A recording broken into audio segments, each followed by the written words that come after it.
Hi friends, అందరూ బాగున్నారా? ఈరోజు కొర్రలతో పొంగల్ చేస్తున్నాను. చూడండి ఫ్రెండ్స్, ఇది ముందు కొర్రల్ని రాత్రంతా నానబెట్టుకొని రాత్రి 11ంటికి నానబెట్టి తెల్లవారులేసి మనం కొర్రలను ఉడకబెట్టుకోవాలి. ముందు కుక్కర్లో వేసేసి తర్వాత పెసరపప్పు కూడా తనీగా ఉడకబెట్టాలి. అంటే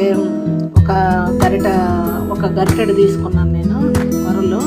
దానికి ఒక గరిటె పెసరపప్పు వేసేస్తే సరిపోతుంది.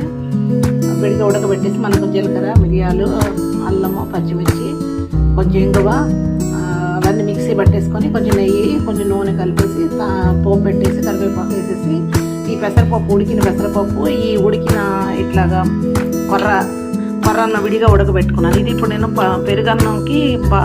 పెరుగన్నానికి తర్వాత టమాటా రైస్ కూడా చేస్తాను. కొంచెం పొంగల్ చేశాను. ఓకే, మిల్లెట్స్ కదా, ఇది చాలా హెల్త్కి చాలా మంచిది.